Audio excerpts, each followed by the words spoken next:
Memang tidak bisa dipungkiri jika prestasi yang dicapai oleh prajurit TNI di kancah internasional sebagai pasukan PBB adalah merupakan prestasi yang sangat luar biasa dan tentunya dapat menjadi tolak ukur bagi seluruh negara militer di dunia saat ini.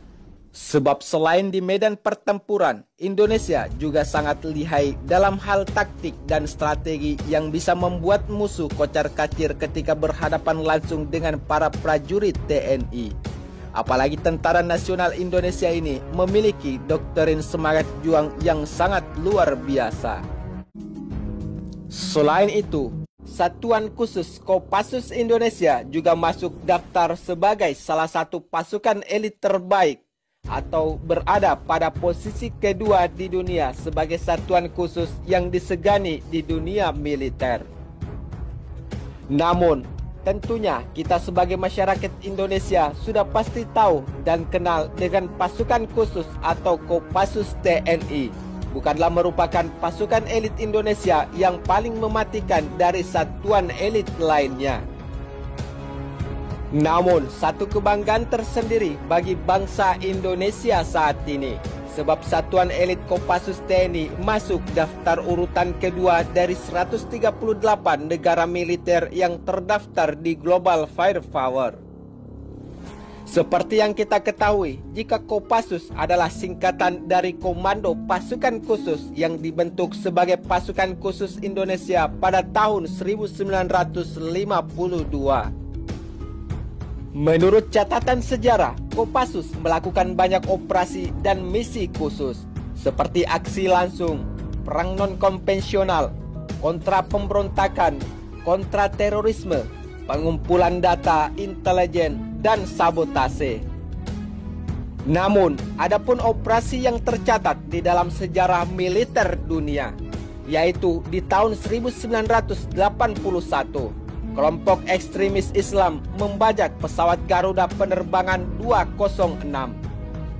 Pasukan elit Kopassus ini menjadi eksekutor dari misi tersebut setelah pesawat mendarat dan komandan pasukan khusus TNI ini melakukan pelaksanaan operasi cepat sehingga menewaskan 3 pembajak dan membebaskan 50 orang penumpang.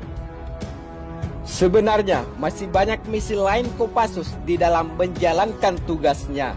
Misalkan saja pembebasan warga asing dari penyanderaan di Papua, penumpasan bajak laut Somalia yang juga melibatkan beberapa satuan khusus selain Kopassus.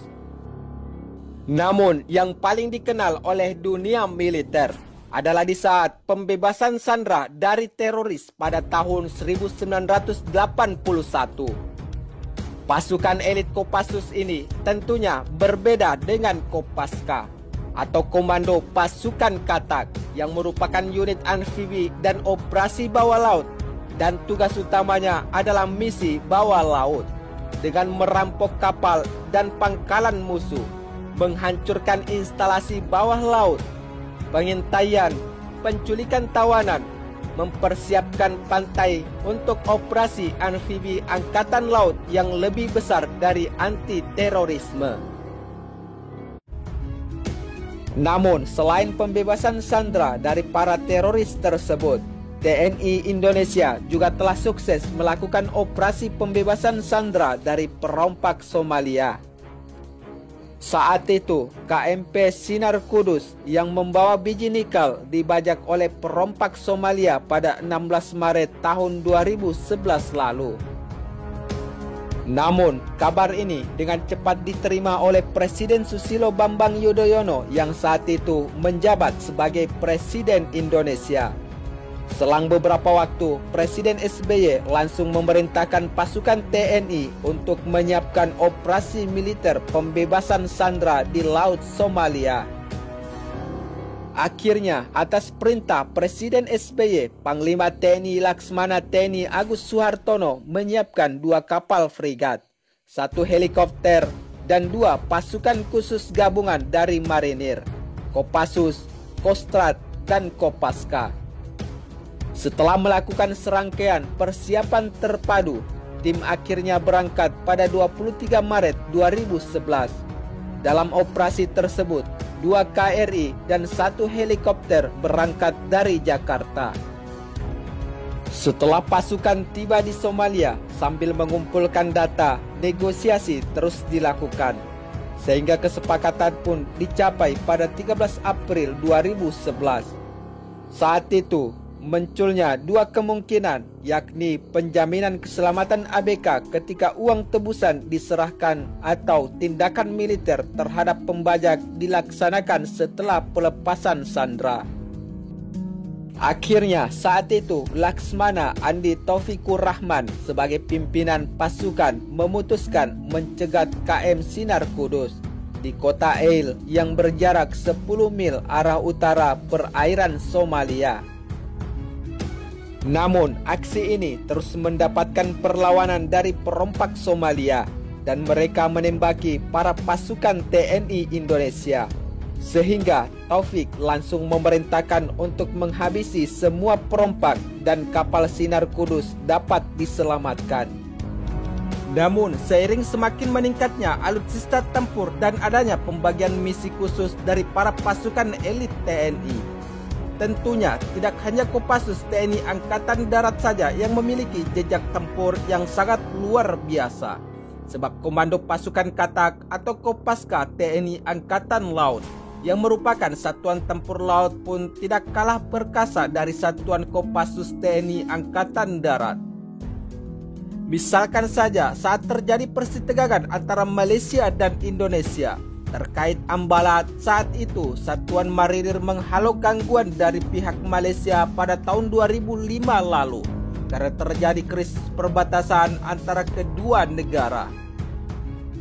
Namun karena wilayah konflik perbatasan antara Indonesia dan Malaysia terjadi di wilayah Laut Maritim Indonesia di Pulau Ambalat, sehingga hal itulah yang membuat Komando Pasukan Katak atau Kopaska TNI harus turun tangan menghadapi gangguan para pasukan dan kapal perang negara Malaysia tersebut.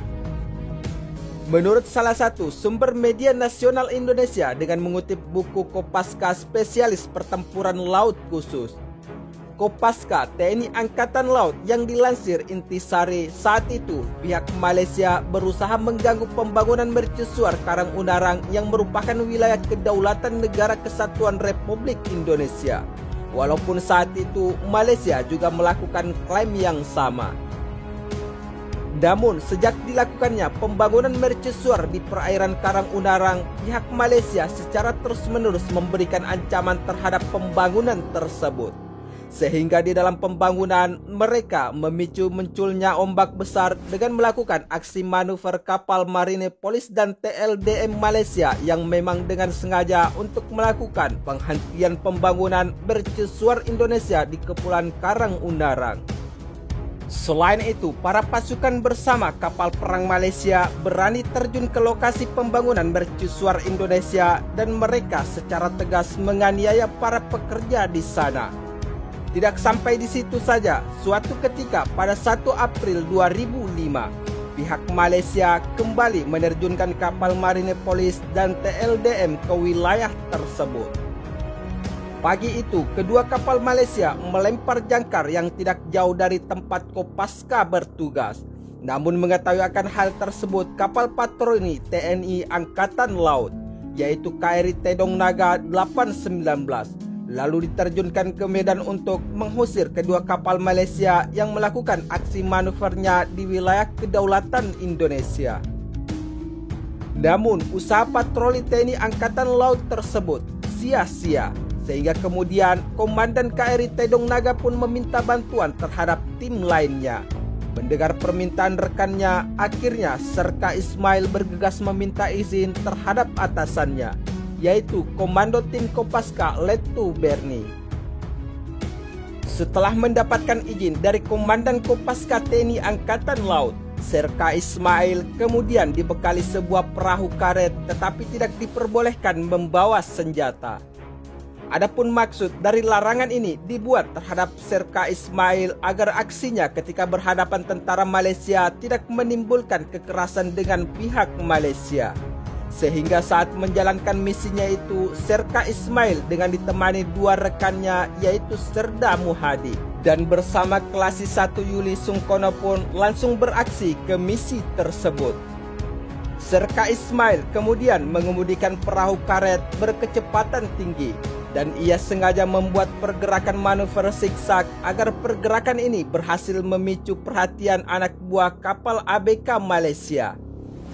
Namun di saat yang bersamaan perahu karet yang kemudian dikemudikan oleh Muhadi kembali melakukan pergerakan lebih lincah. Sementara itu, Serka Ismail telah menjatuhkan tubuhnya dari sisi perahu yang tak terlihat oleh tentara Malaysia dan ia lalu berenang menuju kapal Malaysia. Setibanya di kapal Malaysia, Serka Ismail melompat ke atas geledak kapal Malaysia lalu kemudian ia langsung mendobrak pintu samping kapal tersebut.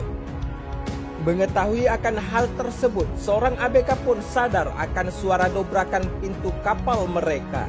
Namun ia justru ketakutan mendengar bentakan Serka Ismail yang menanyakan keberadaan komandan kapal. Tidak hanya itu, Serka Ismail bahkan membentak ABK kapal perang Malaysia yang telah bersiap menembakkan meriam. Namun tidak lama berselang, komandan kapal pun menghampiri Serka Ismail. Sebab dengan aksi nekat Serka Ismail, ia pun dan para ABK lainnya tak sadar atas kemunculan Serka Ismail yang tiba-tiba muncul dan mendobrak pintu kapal. Setibanya di kapal Malaysia, lalu Serka Ismail dengan tegas bertanya terhadap komandan kapal Malaysia. "Mengapa Lego jangkar di sini dan sedang apa kamu di sini?" tegas Ismail terhadap komandan kapal Malaysia. Namun, sang komandan kapal pun berkilah. Ia mengaku hanya mengikuti perintah atasannya tersebut. Menanggapi akan pernyataan sang atasan kapal perang Malaysia, Serka Ismail lalu mengatakan, "Baiklah, kalau begitu saya turun dari kapal ini segera pergi dari wilayah ini. Kalau tidak, jangkar akan saya putuskan," bentak Serka Ismail terhadap atasan armada kapal perang Malaysia. Akhirnya, mengetahui bentakan Serka Ismail yang tidak main-main, komandan kapal Malaysia pun akhirnya menurut dan setelah Serka Ismail kembali ke perahu karet, kapal Malaysia pun akhirnya kabur. Namun, bentakan Serka Ismail ternyata tidak diindahkan oleh salah satu kapal milik Malaysia dan justru kedua kapal perang Malaysia yang masih bertahan di tempat tersebut masih berulah sehingga Serka Ismail dan kedua rekannya harus memutar balik dan mengarah ke kapal tersebut. Mengetahui akan kedatangan Serka Ismail bersama rekannya, rupanya para ABK telah bersiap dan berjaga di setiap sudut, bahkan dilengkapi dengan senjata sehingga strategi sebelumnya pun sulit untuk dilakukan lagi. Tetapi personel Kopaska memikirkan cara lain. Lalu Serka Ismail dan rekannya sengaja mendekat ke jangkar kapal Malaysia. Dari sudut ini, Serka Ismail percaya diri mengancam ABK kapal Malaysia sambil menggoyahkan rantai jangkar kapal milik Malaysia. Ternyata gertakan yang dilakukan oleh 3 orang prajurit Kopaska tersebut, yaitu Serka Ismail bersama 2 orang rekannya, membuat usaha atau taktik gertakannya pun berhasil dan kapal itu akhirnya angkat jangkar menyusul kapal perang yang lebih dulu kabur. Berkaca dari aksi-aksi heroik para pasukan TNI Indonesia di dalam menjalankan tugasnya memang patut diacungi jempol. Bagaimana tidak untuk menghadapi beberapa kapal perang dan pasukan ABK kapal perang Malaysia yang telah dilengkapi senjata, mampu membuat para tentara Malaysia untuk menarik jangkar dan meninggalkan wilayah tersebut. Bahkan saat itu marinir TNI Angkatan Laut, walaupun tanpa dilengkapi senjata, Serka Ismail mampu menaklukkan lawan tanpa adanya pertumpahan darah. Padahal di tahun 2005 lalu adalah momen persitegangan antara Malaysia dan Indonesia yang bisa saja menimbulkan pertempuran dari kedua negara.